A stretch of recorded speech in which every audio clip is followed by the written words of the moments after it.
याः हीनवृत्ता जगद्रक्षा केवलोद्योगिनो निशम् इति अयं श्लोकः समाप्तः। गतदिवसे गतकक्ष्यायाम् अयं श्लोकः समाप्तः। अपि च अस्मिन् श्लोके भगवतः भुजयोः नमस्कारः आनन्दतीर्थ भगवत्पादैः कृतः वर्तते। अधुना सप्तमश्लोके सन्ततं चिन्तयेत् कण्ठं भास्वत् कौस्तुभभासकं वैकुण्ठस्याखिलावेदाः उद्गीर्यन्ते अनिशं यतः। वैकुण्ठस्य अखिलाः वेदाः अनिशं यतः उद्गीर्यन्ते तादृशं कण्ठं सन्ततं चिन्तयेत्। वैकुण्ठस्य अखिलाः वेदाः यतः उद्गीर्यन्ते अनिशं तादृशं कण्ठं सन्ततं चिन्तयेत् इति कण्ठस्य वर्णनं, कण्ठस्य नमस्कारः अस्मिन् श्लोके क्रियते। भगवतः अत्र पादात् आरभ्य भुजपर्यन्तम् अत्र आगतं, वर्णनं कृतं, समाप्तं। तदूर्ध्वभागः भवति कण्ठः, तस्य नमस्कारः, वन्दनम् अस्मिन् श्लोके क्रियते। कथम् अत्र भगवतः कण्ठस्तावत् कथं भवति इति प्रथमतः विशेषणं दत्तं भास्वत् कौस्तुभभासकम्। भास्वत् कौस्तुभभासकं पदत्रयम् अस्ति। भास्वत् इति पदं, कौस्तुभ इति पदं, भासकम् इति पदं, पदत्रयम् अत्र विद्यते। भास्वत् नाम किम् इति चेत् प्रकाशमानः इति अर्थः।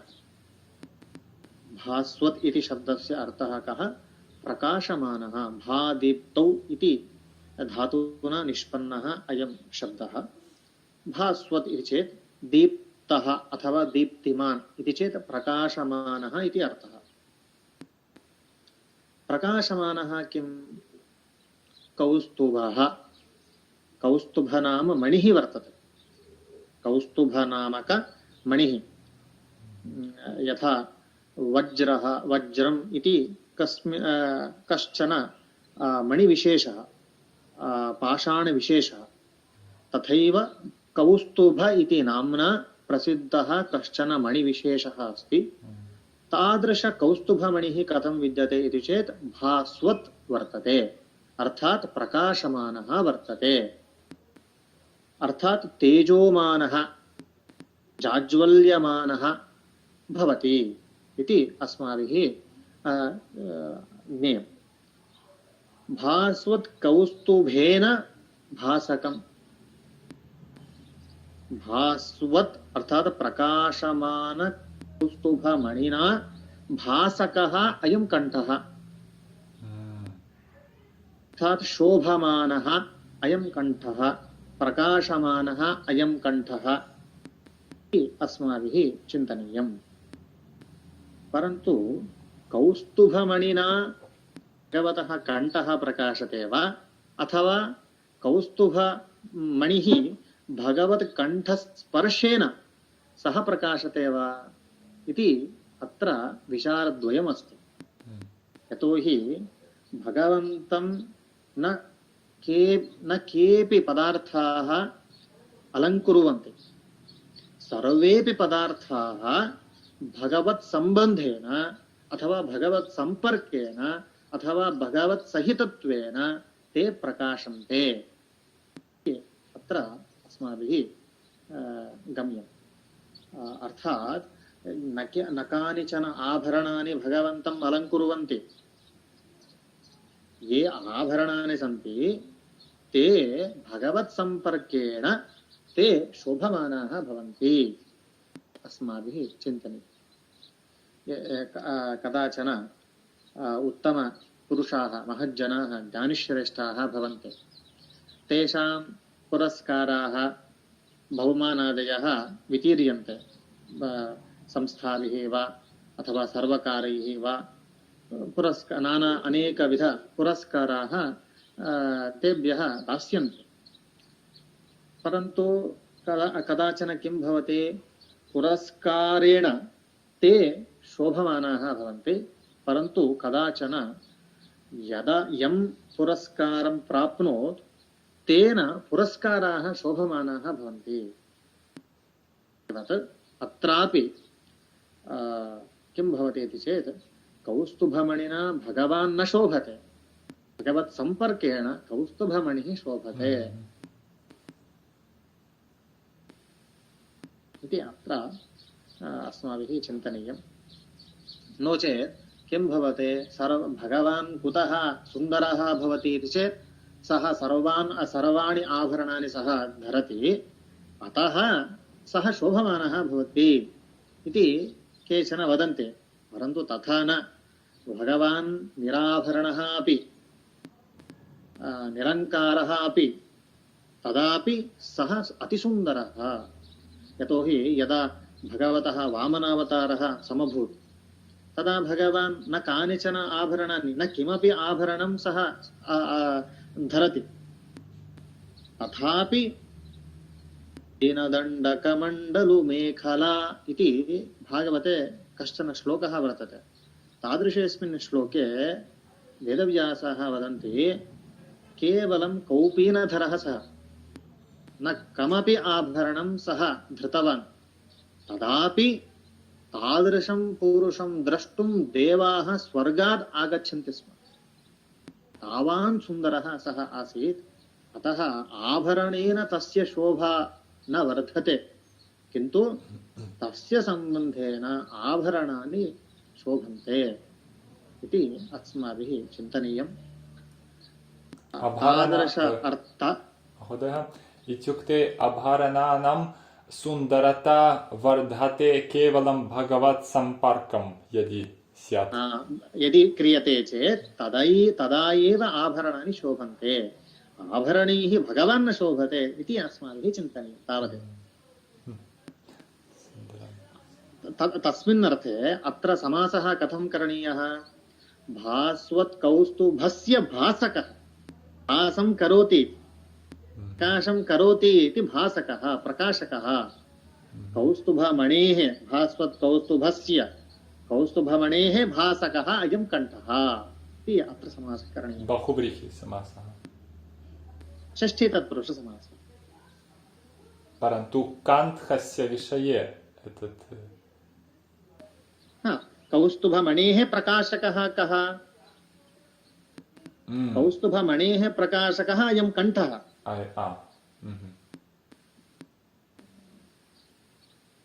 तादृशेऽस्मिन् अर्थे अत्र समासः करणीयः।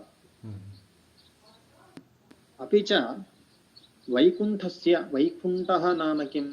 वैकुण्ठः नाम परमात्मा इत्येव। वैकुण्ठलोकः इति चेत् वैकुण्ठस्य लोकः, वैकुण्ठस्य नाम परमात्मनः लोकः इत्येव अर्थः। तथा च अखिलाः वेदाः, अस्य वेदाः वैकुण्ठस्य वेदाः, अर्थात् भगवत् सम्बन्धिन्यः यः वेदाः भवन्ति, ते वेदाः सर्वदा अनिशम् इति वर्तते खलु। अनिशम् इति पदस्य कः अर्थः? सर्वदा इत्यर्थः। सततं सर्वदा सदा। आम्, सतता नारताश्रान्त सन्तता विरता निशम्, अनिशम् अविरता अनिशम् इति वर्तते खलु। अनिशम् इति पदस्य सर्वदा इति अर्थः। अनिशम् सर्वदा यतः उद्गीर्यन्ते, यतः नाम यस्मात् प्रदेशात् इत्यर्थः, यस्मात् स्थानात् इति अर्थः। अर्थात् अत्र भवद्भिः अपि विदितमेव यत् वेदस्य श्रुतिः इति शब्दः वर्तते, अपरं नाम श्रुतिः इति वर्तते खलु। अर्थात् श्रुतिः नाम सर्वदा श्रवणविषयभूतः इति, श्रवणेन्द्रियविषयभूतः।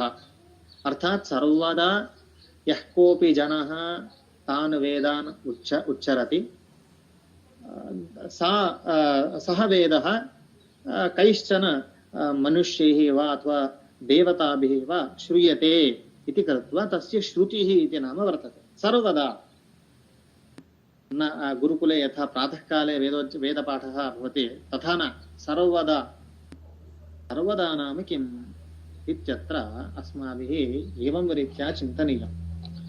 सर्वदा नाम भवद्भिः अपि यदि सङ्कल्पे शुभे शोभने मुहूर्ते विष्णोराज्ञया प्रवर्तमानस्य आद्यब्रह्मणः द्वितीयपरार्धे इत्येतावद्रीत्या भवन्तः अपि वदन्ति खलु सन्ध्यावन्दनं यदा कुर्वन्ति तदा अर्थात् चतुर्युगः भवति। कृतयुगः, त्रेतायुगः, द्वापरयुगः, कलियुगः। चतुर्णां युगानां मिश्रणं क्रियते चेत् तदा चतुर्युगः इति नाम्ना वयं कथयामः। एवं द्वासप्तति चतुर्युग परिभ्रमणे एकः मन्वन्तरः भवति। द्वासप्तति इति चेत् 72 द्वासप्तति चतुर्युगाणां परिभ्रमणे तदा एकः मन्वन्तरः। एवं रीत्या कति मन्वन्तराणि सन्ति इति चेत् 14 मन्वन्तराणि सन्ति। अधुना वयं वैवस्वतमन्वन्तरे स्मः। अवगतं वा? अधुना सङ्कल्पे तावत् वयं वदामः खलु वैवस्वतमन्वन्तरे इति वदामः। तदनन्तरं किं वदामः? 28तमे कलियुगे। अर्थात् अहम् उक्तवान् किल चतुर्युगाणां नाम चक्रयुगानां 72 परिभ्रमणानन्तरम् एकः मन्वन्तरः भवति। अर्थात् वैवस्वतमन्वन्तरे 28तमे कलियुगे वयं स्मः। अर्थात् 28th Kaliyuga which is there, in that Kaliyuga we were there, we are there. So 28तमे कलियुगे वयं स्मः इत्येवं रीत्या एकस्मिन् मन्वन्तरे 72 चतुर्युगाणां सत्वं भवति। तादृशरीत्या 14 मन्वन्तराणां परिभ्रमणे सति तदा ब्रह्मणः एकः अहः केवलम् अहः भवति। तादृशरीत्या चतुर्मुखब्रह्मणः शतवर्षानन्तरम् एकः महान् प्रलयः सम्भवति। महाप्रलयानन्तरं भगवान् किं करोति? भगवान् पुनः सः क्षीरसमुद्रे शयितः भवति। तदनन्तरं यदा स्वस्य इच्छा सम्भवति तदा पुनः सृष्टेः आरम्भम् इत्यादिकं सः करोति। इत्येवं रीत्या कालः सर्वदा परिभ्रमत्येव। परिभ्रमणे सर्वदा स्वस्य मुखात् वेदाः उद्गीर्यन्ते, उच्चार्यन्ते।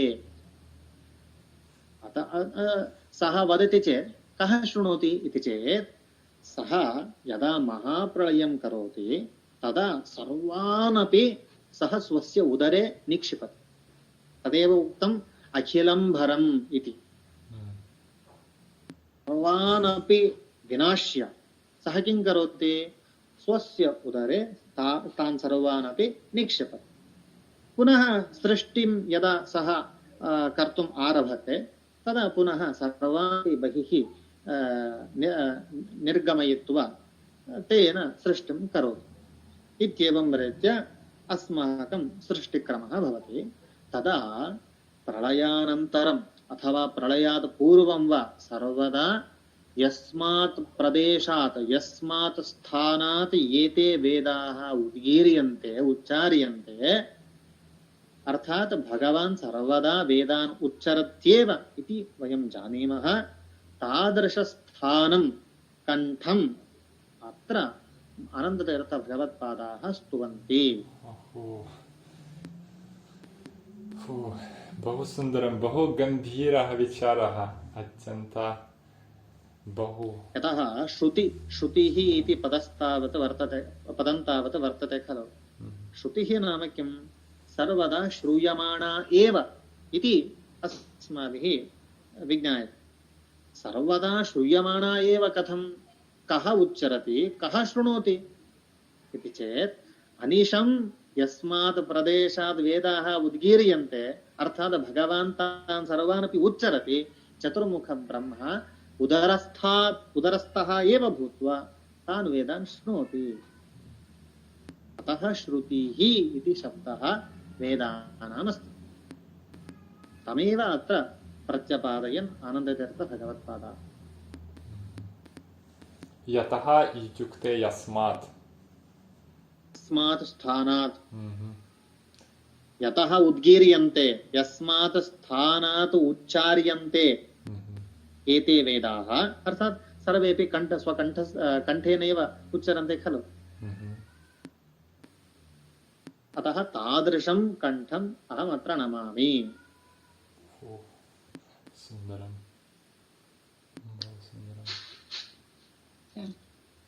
बहु धन्यवादः अन्न महाभागी विज्ञातं वा महोदय तत् प्रपञ्चविषये मम बहु रुचिः अस्ति प्रपञ्चज्ञानविषये मम रुचिः अस्ति परन्तु किञ्चित् न अवगच्छामि तत् 12 स्तोत्र किं विषये अस्ति इति न अवगच्छामि 12 स्तोत्रं तावत् यदा वयं सर्वेपि नैवेद्यकाले भगवतः नैवेद्यकाले वयं पठामः भगवतः नैवेद्यकाले नाम वयं स्वीट्स् ददामः फलानि ददामः भगवतः तादृशेऽस्मिन् सन्दर्भे वयं 12 स्तोत्रं पठामः यदा श्रीमदानन्दतीर्थ भगवत्पादाः उडुप्यां श्रीकृष्णं प्रतिष्ठाप्य तत्र श्रीकृष्णम् आराधयन्तः सन्तः ते यदा नैवेद्यं समर्पयन्ति स्म तादृशेऽस्मिन् काले आनन्दतीर्थ भगवत्पादाः 12 स्तोत्रं विरचय्य भगवतः पूजादिकं कुर्वन्ति स्म एतत् मया न ज्ञातम् अति द्वारकात् किं वदन्तु किं भविष्यति अत्र इति किं विषये वयं चर्चां कुर्मः अत्र चर्चा नास्ति सर्वमपि भगवतः विशेषणानि एव एकैकविशेषणदाने कश्चन वेदे यः विषयः प्रतिपादितः तमत्र प्रतिपादयन्ति अर्थात् श्रुतिः इति वेदं वयं वदामः श्रुतिः नाम किं श्रुतिः इति किमर्थं वदामः इति वयं न जानीमः अतः श्रुतिः इति किमर्थं वदामः इति ज्ञापनार्थम् एवमेव भगवतः स्तवनार्थम् अत्र एते विषयाः प्रतिपादिताः अर्थात् एते अत्र यदुक्तं यतः वेदाः उद्गीर्यन्ते अनिशम् इति वचनसमये कथनसमये विशेषणमपि अभूत् अपि च कश्चन वेदान्तं कश्चन प्रमेयमपि अत्र प्रत्यपादयति न केवलं स्तोत्ररीत्या अयमस्ति किन्तु कञ्चन प्रमेयं विवक्तुकामाः अपि अत्र आनन्दतीर्थाः प्रत्यपादयन् इति वयं जानीमः अस्तु धन्यवादः प्रथमतः एवं एतद् वदामि नैवेद्यं नाम किं नैवेद्यं नाम भगवतः यत्किञ्चित् पदार्थस्य समर्पणम् इति तावदेव वयं सर्वेपि तावदेव जानन्ति यथा वयं भक्ष्याणि खादामः यथा फलं खादामः यथा जलं पिबामः तद्वत् भगवतः अपि स्वभक्ताः ये भगवद्भक्ताः सन्ति ते अन्नादिकं भक्ष्यादिकं पानादिकम् एतत् सर्वमपि ददाति इत्येव खलु सर्वेपि जानन्ति परन्तु तथा न इति आनन्दतीर्थाः स्पष्टीकुर्वन्ति किं नाम नैवेद्यसमर्पणम् इति चेत्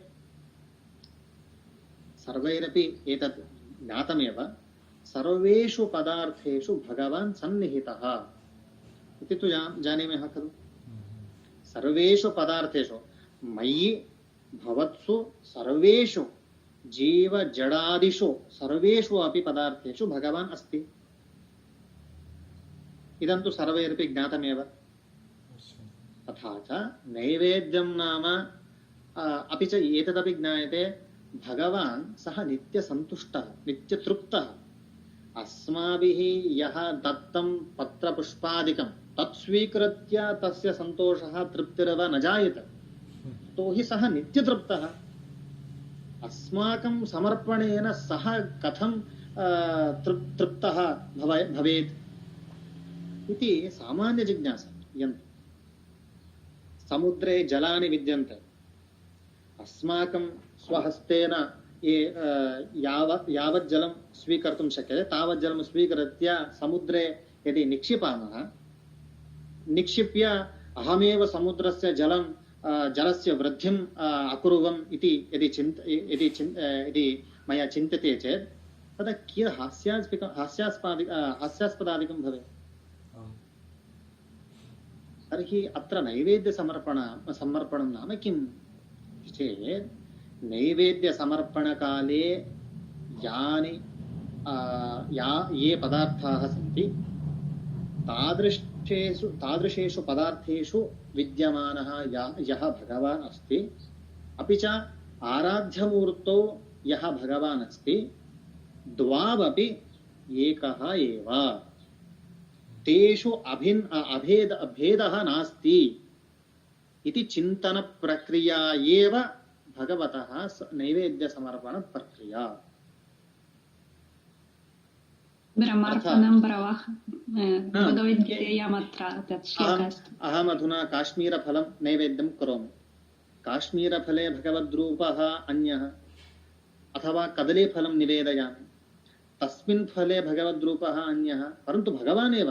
भगवतः अनन्तरूपाणि सन्ति, रूपं तु भिन्नमेव, परन्तु सर्वत्र भगवान् एव अस्ति। सः अपि च तत्र आराध्यमूर्तौ विद्यमानः भगवान् एकः एव इति या चिन्तना विद्यते सा एव नैवेद्यसमर्पणप्रक्रिया इति आनन्दतीर्थ भगवत्पादैः उक्तम्। अस्माभिः यः समर्प्यन्ते ये पदार्थाः सन्ति तैः भगवान् तृप्तः भवेत् इति यदि अस्माकं चिन्ता स्यात्, ततोप्यधिकं हास्यं किमपि न। भगवान् नित्यतृप्तः, अतः एव वयं भगवान् इति स्तुमः।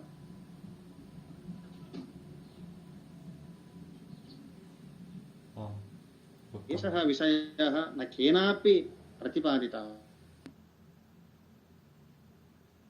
आनन्दतीर्थ भगवत्पादः। यदि अस्माभिः समर्पिताः ये पदार्थाः सन्ति तैः सः यदि तृप्तः जायेत, तर्हि सः कथं भगवान् भवितुमर्हति?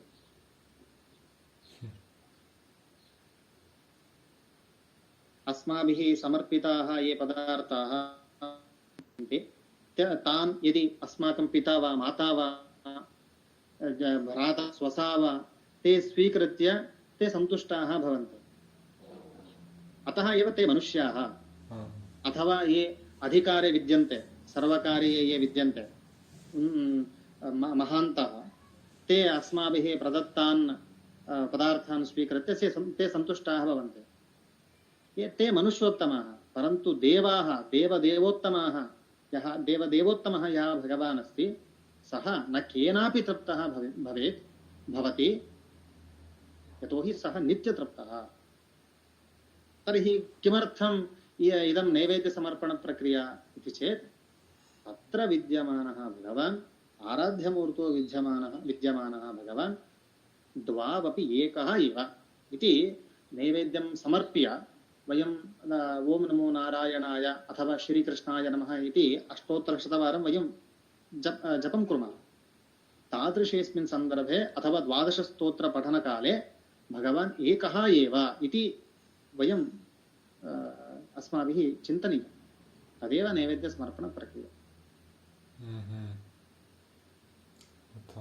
एते विषयाः यदा स्पष्टीभूताः भविष्यन्ति इति चेत्, यदा वयं 12 स्तोत्रस्य अर्थं समीचीनतया अवगच्छामः, एव एते विषयाः स्पष्टीभूताः भविष्यन्ति।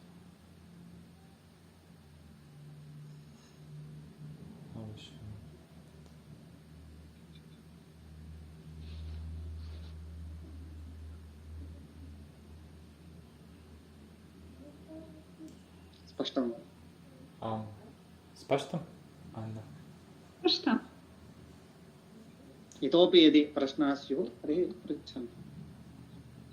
अहं केवलं विचारं वक्तुमिच्छामि एतत् बहु आवश्यकता अस्य स्तोत्रस्य अस्ति यतोहि कदाचित् शीघ्रतया समर्पणं भगवन्तं समर्पणं करोमि नैवेद्यं करोमि तद्विषये चिन्तनम् अधिकं नास्ति परन्तु यदि पुनः पुनः अस्य स्तोत्रस्य स्मरणं भवति तदा वास्तविकं नैवेद्यसमर्पणं भवति एव।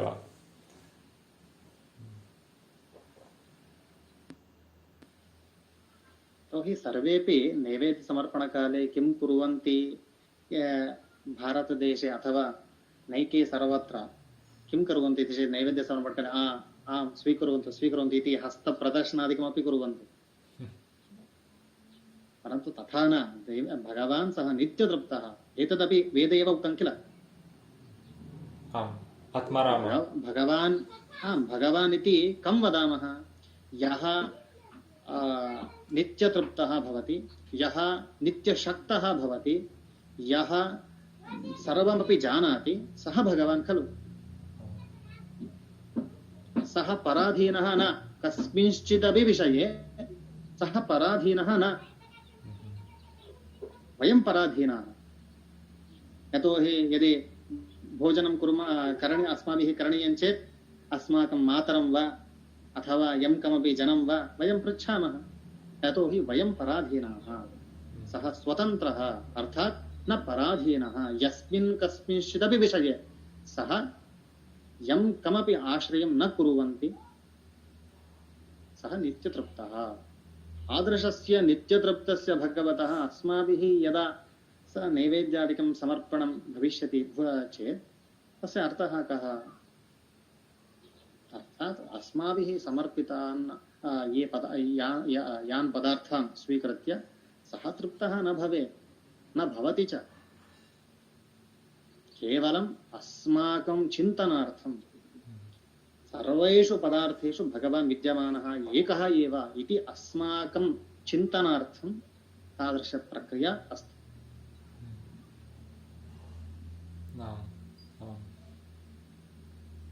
एतदेव द्वादशस्तोत्रपठनकाले वयं मनसि मननं वा चिन्तनं वा ध्यानं वा वयं कुर्मः। स्पष्टं सर्वं स्पष्टम् अन्ना स्पष्टमेतत् पथः एव भक्तिपथः खलु आम् नूनम् अस्माकं सौभाग्यं महत् भक्तिः नाम एतदेव आम् अपि च संस्कृतेन भक्तिपथः अपि च किं च संस्कृतेन एव एतत् महान् सौभाग्यमेव यतोहि पूर्वमहम्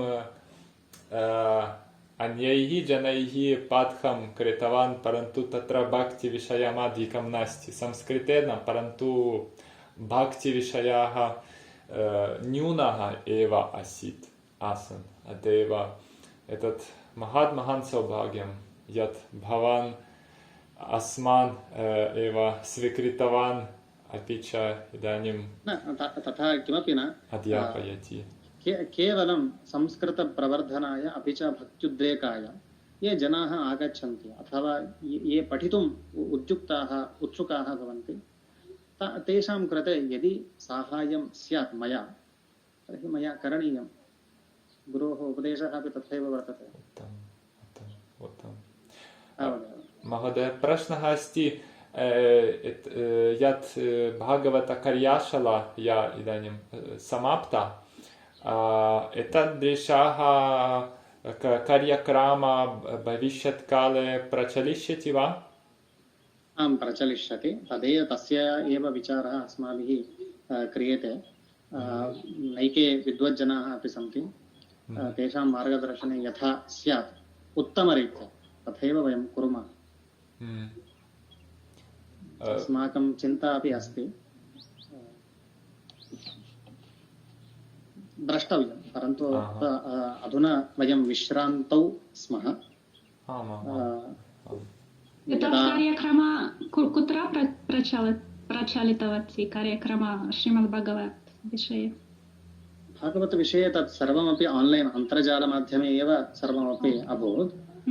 सर्वे विद्वज्जनाः स्वस्वप्रदेशे स्थित्वा तत्रैव उपस्थित्य ते उपन्यासादिकं दत्तवन्तः। वयं तु अस्माकं संस्था तु नवदेहल्यामस्ति। अहं श्रुतवती यत् चेन्नै नगरे अस्ति, तत्र अस्ति महाविद्यालयः, तत्र एकः महत् प्रोजेक्ट् अस्ति श्रीमद्भागवतपाठनार्थम्। एतत् प्रोजेक्ट् ऑक्सफोर्ड चेन्नै ऑक्सफोर्ड सम्पर्केन प्रचलति। तत्र अपि कृष्ण इयं कार्यशाला वा भवन्तः इयं कार्यशालायाः विषये भवान् वदति वा? अहं वा कः? भागवतकार्यशाला या 15 दिवसात्मिका या कार्यशाला समभूत्, तादृश्याः कार्यशालायाः विषये भवन्तः वदति वा? अहम् अस्याः कार्यशालायाः विषये उक्तवान्, परन्तु इदानीम् अन्याः वदति। अहम् अन्या विषये वदामि। चेन्नै नगरे एका कार्यशाला प्रचलति अस्ति का? चेन्नै नगरे महाविद्यालयं यूनिवर्सिटी अस्ति। तत्र अस्माकम् एकः महाराजः तत्र एकः महत् प्रोजेक्ट् अस्ति श्रीमद्भागवतपाठनविषये। तत् प्रोजेक्ट् चेन्नै नगरे अपि ऑक्सफोर्ड मध्ये, ग्रेट् ब्रिटन् मध्ये द्वौ महाविद्यालयौ तत् प्रोजेक्ट् कुर्वन्तौ स्तः। प्रायः भवान् श्रुतवान् न जानामि। कदा इति अस्माभिः न श्रुता। कदा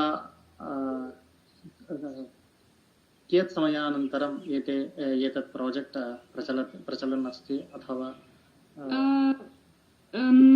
यतोहि वयं जानीमः एतद् महाभारतम् इति अधिकृत्य संस्थाद्वयं कार्यं कुर्वन् अस्ति, परन्तु भागवतविषये वयं न श्रुतवन्तः।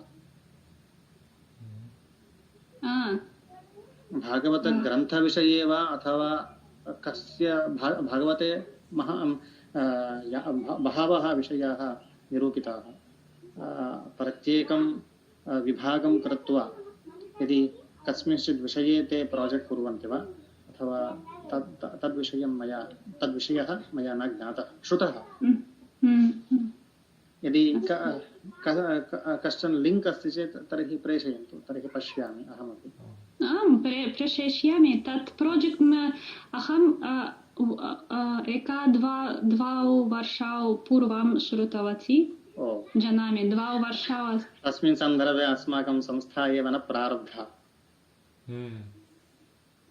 इयं संस्था वेदवेदान्ताध्ययन शोधसंस्था न प्रारब्धा।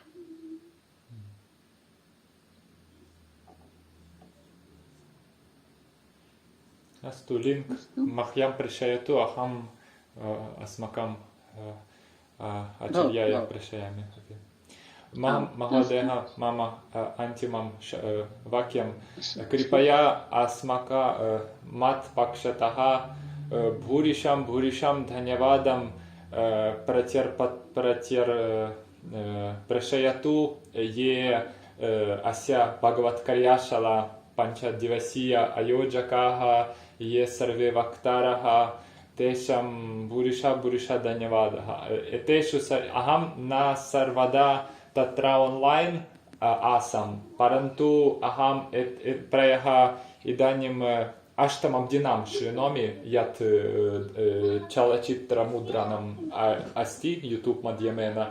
तदहं कदाचित् समयावकाशः यदि स्यात् तथा शृणोमि। सर्वे प्रथमदिने सुविद्येन्द्रतीर्थश्रीपादाः अपि अपि च तिरुमलकुलकर्णी महाभागाः तेपि उक्तवन्तः। तद्विषयं भवन्तः शृण्वन्तु, अतीव सुन्दरतया अस्ति। अपि च पदिमारु मठाधीशाः ये सन्ति तेपि उक्तवन्तः, प्रवचनं दत्तवन्तः। तेषाम् अपि ध्वनिमुद्रणं तत्र यूट्यूब् मध्ये द्रष्टुं शक्यन्ते। शृण्वन्तु, अतीव सुन्दरतया सुष्ठुतया हृद्यतया ते सन्ति। शृण्वन्तु, अतीव रोमाञ्चनं भवति। अपि च अन्याः चलचित्राणि कृपया अपि लिङ्क् प्रेषयतु। अहं न एकवारं तद् वेदान्तिक यदि यूट्यूब् चानल् अस्ति खलु, वैदिक वेदान्तिक, तं यदि क्लिक् क्रियते चेत् तदा सर्वमपि वयं भवन्तः द्रष्टुं शक्नुमः। तत्र प्राप्यते सर्वम्। अस्तु अस्तु। अहं केवलं वक्तुम् इच्छामि यत् एतत् सर्वं श्रुत्वा मम हृदये आनन्दः अधिकः जातः। अत्यन्तं सुन्दराः पाठाः ताः। बहु उत्तमं। सर्वेभ्यः धन्यवादः प्रत्यर्पणीयः नितरां। पुनः भार्गववासरे मिलामः। आम् अवश्यं। धन्यवादः। धन्यवादः महोदय। नमांसि। नमो नमः। हरे कृष्ण।